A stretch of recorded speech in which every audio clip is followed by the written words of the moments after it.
Alright, what is that, movers? Today I'm gonna finally start the tournament review. For those of you, who don't know, I'm trying to hit 2,000 USCF by the end of the year if possible.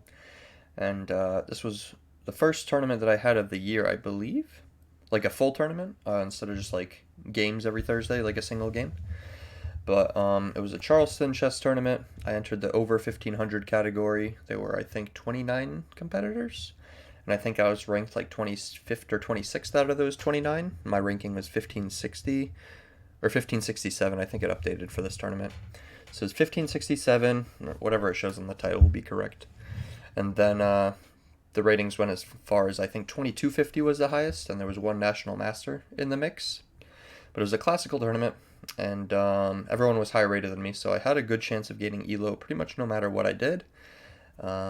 But yeah, I'll just show you guys the games, and then at the end of game 4, I'll kind of go over my thoughts on my performance.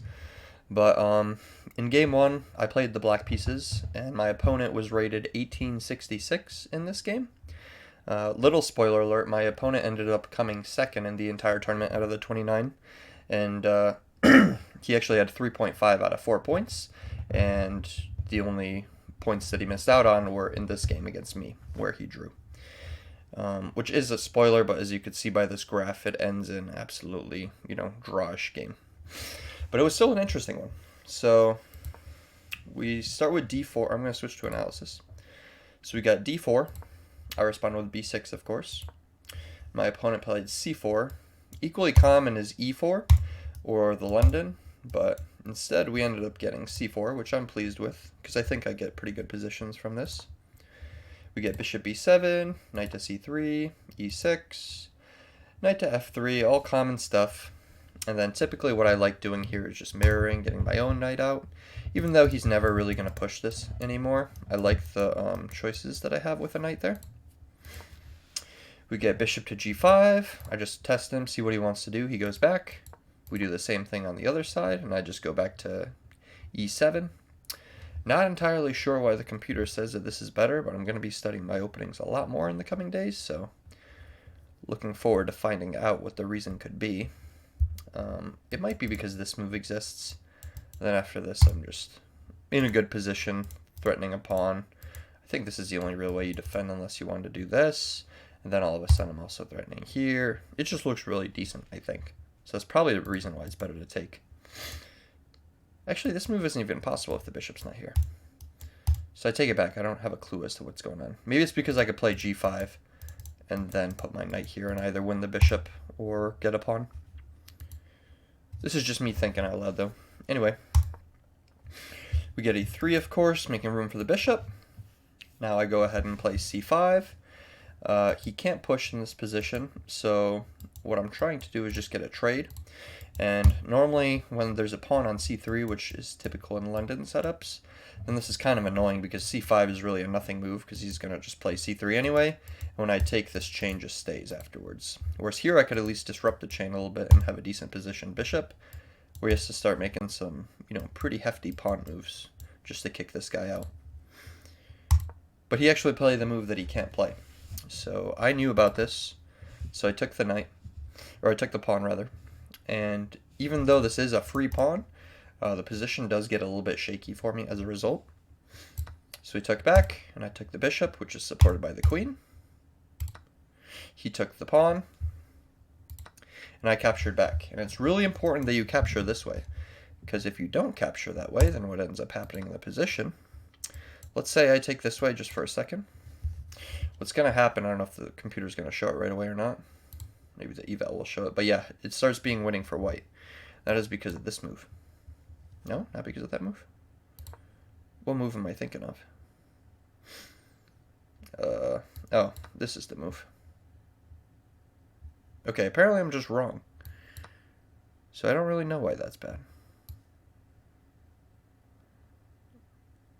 A4 check. So I'm learning here with you guys. I don't actually know why the computer says this is wrong then, because the reason I thought it was wrong is not this. Bishop. Oh, okay. It's because the bishop gets hung. So I was actually thinking it was bad for a completely different reason. So I thought that it was something along the lines of the knight goes here, and that it'll be hard to stop both of these moves. But I think that's more so at this point. I think that this move was scaring me. Because if you take here, then all of a sudden this opens up. And if you take here, then this move also opens up. So I can't even defend against one. I pretty much just have to let him take, recapture, and then I'm stuck suffering the consequence for one of these moves. But the difference is that once I capture with this pawn, if this same thing happens, then he doesn't have this capture actually, because once I castle, I'm threatening mate, if you could follow all those moves. So the queen would be here, the rook would be here, and I'd be threatening this checkmate. So he actually doesn't have time to do this. And he no longer has a check against my king, so I can now defend in time. But anyway, this is what happened. And then he played bishop to d3. I'm going to turn off the eval again. We'll leave feedback on, I guess. So we get castle. My opponent plays e4. He didn't want me to take because he has to recapture with pawn. And then he has quite the damage structure. No great place to place the king. So I think that was his thought process with that move. I don't think he wants to start giving away pieces. Also just because I have the move d5 available. So he goes back and then I'm threatening this and I get this move regardless. So I don't think that's the case. But I'm not actually positive. So he plays e4 regardless. He's trying to stop this. And I played d5, which the computer didn't like. But my reasoning behind this is that I was hoping that I could just open up an easy attack against the king. And I wanted to have this pass pawn so I could start pushing. Because I've won some games with these two connected pawns here. So I get my favorite setup. He castles. And now is when I want to start really getting aggressive against this. So I was thinking, you know, what if I start with the move d4? And then I saw that he has the in-between move bishop c4. I move out of the way, and then what was the rest of the continuation that I saw? I'm not actually positive what the rest of the continuation was that I saw. Let's see. So this is better for white now. Okay, like I thought. Is this why? So apparently all the reasons why I thought that I was doing fine in these positions were just wrong. Maybe it's because of this move. Nope. This is why it's good to review with a computer sometimes. Is this it? It might be. So thankfully this just doesn't want to load fast enough. So knight e5. This little... Wait, e5. What the hell? What?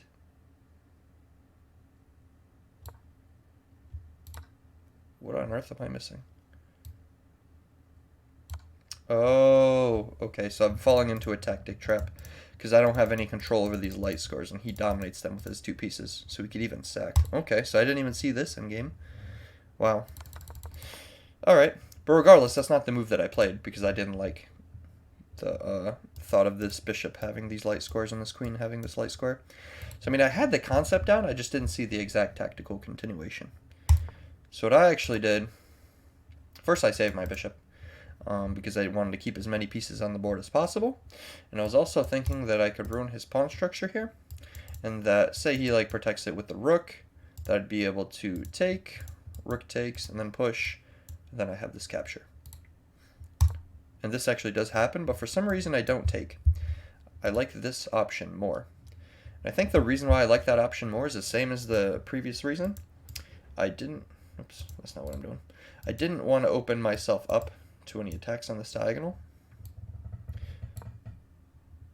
So I started with c4. And if he moved here, I think that would have been particularly bad for him because I could just push twice and then this would be protected. But in this case I push and I actually fell to this, I don't want to call it a trap, but I fell to this tactic where now he's threatening one pawn, which I don't have enough pieces defending, and he's threatening two pawns, which I also don't have enough pieces defending it. So I can't even take this. I was considering it, and then queen takes, and then I just, you know, I was thinking bishop g5, and that I sack the rook to to get his, and I'm pretty much down at bishop. But I was thinking that after d3, that it's kind of worth, you know, the queen being in no man's land and me almost having a pass pawn with only one rook defending. I thought that position was okay. But I don't think it actually was. So I didn't go for that. Instead, what I went with was another idea, which ended up being wrong. But I was going to sack this pawn to pick up this one, and then I still would have had this tactic. And I was thinking that something like this, maybe I could pick up the knight at some point. But if you keep watching, you'll see that just didn't end up happening. So he did take the rook as anticipated, and I took this, but that actually falls to a trap, where he can just put his queen here, and all of a sudden, you know, there's a discovery happening, so I have to move out of the way, or I lose the bishop. So if I do something like this, it actually just doesn't work. I have to remind myself why it doesn't work. Queen takes d3. Takes c4 check. Alright, what's the reasoning now? Because I'm once again missing it. Is the knight coming in? No, queen goes to e4. Oh, and I'm threatening mate, which there's no defense of. Oh, that's cool. I just have to pretty much sack the rook and then run away. So that's another cool tactic I didn't realize. So my light scores were really just weak this game. But anyway, I took, and he did not catch this tactic. So if you look at the game review, there's this huge spike where he's just winning all of a sudden, and it's this one move. But he fortunately misses it, and he takes instead. And I did see this tactic after I played my move, and I was like, ah, shit. You know, why did I do that? So what I ended up doing...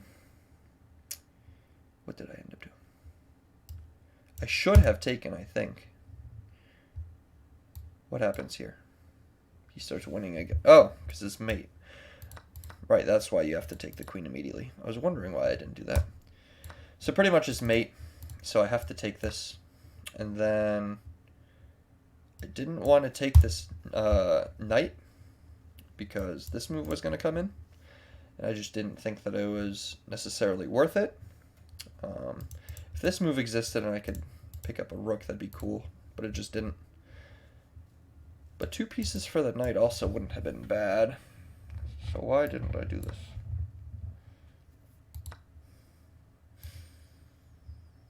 Yeah, and then my knight gets out. I think it was something like this I didn't particularly like the position of. Yeah, I think this is what it was. I just wasn't crazy about him being able to pick this up, and then him having this still dominant light score bishop. So I didn't think that me making these double pawns really mattered too much. Anyway, what I did play was I got my knight out. Instead of that, now this move doesn't work. And my opponent played bishop to e4. So I took, because it gave me tempo to develop the knight. So I was happy with that. I was also quite low on time at this point. My opponent was as well, but I just don't do too well under time pressure, so I was trying to, you know, simplify the position a little bit. Because when it comes to endgames, I don't intuitively understand all of them yet. I have to do a lot of calculation where I'm just like, alright, if the pawn goes here and the pawn goes, you know, I have to like do a bit of math to figure it out. Some concepts I look at and I'm like, okay, that's a pass pawn, or I'm like, okay, I'm going to win this by opposition. But others I have to calculate, so I did not want to go into low time against an opponent 300 rating higher than me, you know, without knowing how to do endgames quickly. So I just converted some pieces, brought the bishop back to f6, and I knew this guy wasn't going to be alive for long because there's just no square for it to really exist on. The knights just cover everything, so I figured it was going to be gone soon. And this was when I kind of realized it was gone. So instead of trying to save it or anything like that, it's saved on d8 temporarily. But I mean, it still has no real move to go to. And then my rooks are just not connected. I just didn't really like the move. So instead I just chose to develop this knight. Figured that maybe I could get some better outlook for it. So So he took. I took back with the rook, so not to disconnect these pawns. He went rook to e7, targeting a7, and also, you know, just putting a dangerous rook on the 7th file. Protected it with a5. Then my opponent went rook to d1, so I went knight to f4. Again, I just wanted to be closer to this attack and to protecting my king. My opponent played rook to d7, and I found a cool tactical move pretty low on time. Not that it's too difficult to find or anything, but I found, well, I guess I did call it brilliancy. But I found rook to f7, and the reason why this move is good is because it forces a rook trade. So he can't take, because then this is mate. He doesn't have two pieces to defend that overlap, so this just loses. So he can't go back either, because when he goes back, then he is going to, you know, fumble a rook for free. So, yeah, I mean, he just kind of gave up his double rook advantage, and I'm happy to trade here, because he has two rooks on the 7th. So if I take one of these, then I can also move my king over. You know, I can start attacking these pawns here. So that's kind of my game plan. So he played h3 because he did not want to fall to back rank mate, and I took one of the rooks. Then I checked him, and he could have probably blocked with the rook or the knight, but he chose to go king h2, which makes sense because he did make that hole for himself after all. I went rook over to a1 because I'm trying to grab this pawn now, and my opponent tried grabbing this b6 pawn. And I did find a few tactical moves here to pick up a free pawn and hold on to it. But unfortunately, due to my king's position, I wasn't able to hold on to my lead, is all I can say. But knight d5 protects this. Then after he goes after knight, I have this move. And if he attacks this once again, I push to defend. And if he attacks the knight, then I can pick up the pawn. So I was going to get double pass pawns no matter what. So this was good. The problem is that now he's aiming for this. And he doesn't really have a mate threat with these, you know, by themselves. It takes a little bit of coordination for that to occur and a little bit of luck. So I wasn't worried about this, so I just started pushing. However, I brought my knight in to help stop this pass pawn from ever becoming a threat. And I started racing my own. He attacks my knight, so I go over to f6. And I was just calculating, I think I have like 3 minutes left on my clock or something at this point. Maybe not that severe, maybe like 4 or 5. But I was just thinking here that at some point I should probably be able to sack my knight, and he won't be able to stop it. But instead I chose to go knight to h5, you know, just to be safe pretty much. But unfortunately this falls into a, what's it called? A repetition. That's the word I was looking for. Which he took a second to think on, and then he enacted on it. But the problem is that due to my pawn being here and my knight blocking it so I can't move it, my only moves to move with the king are these three here. So I can never pick up this rook, and he could just like check me forever. So I just asked him for a draw here, you know, before the repetition occurred, and he said yeah. But I thought I played a decent game. It's my best result yet in a classic game against a player of this high rating. I think I once played someone who was like 2,000, but they absolutely kicked my ass. It was like an accidental pairing or something like that when I was young. So I was probably just like 800 rating myself or 900 rating myself. But I don't know. I was pretty happy with this being my first game, even though it ended up with a draw and I was winning at one point because he also missed a tactic. So I just kind of crossed that off as we both kind of lucked out a little bit. But I think what I need to do here in the future is I probably need to just try to defend this position with something like, I mean, rook couldn't go here because the draw was already happening, but I think I should have looked to play h5, just knowing that this kind of mate exists. Because then I could have ran here. And yes, he could push his pawn a little bit, but that's about all that he could really do in this position. And I could even threaten with like king g6, then he drops down, and I could like, I don't know where this rook could have gone. Maybe here though, and just target this knight. But I think there were things I could have done that I just didn't, that I'm a little pissed off on. But anyway, that was game one. I'll do one more quick go of it for everyone. So we got the positional play. We got the blunder where I pick up a pawn. I take with e6 so that I can castle, and I don't fault any tactics. e4 was a weird move, so I got in a very nice center. And this is where I just pushed incorrectly, or too far, or both. And I lose my center, and I lose my pawn advantage. Here I missed the blunder, but I have to trade queen, so my attack kind of ends. And here we get some pieces traded off because I'm not confident in low time. He puts his rooks on the 7th, and I find a good defensive move for it. And even though I'm able to pick up that pawn quite nicely, I'm not able to figure out a good way to draw this, unfortunately.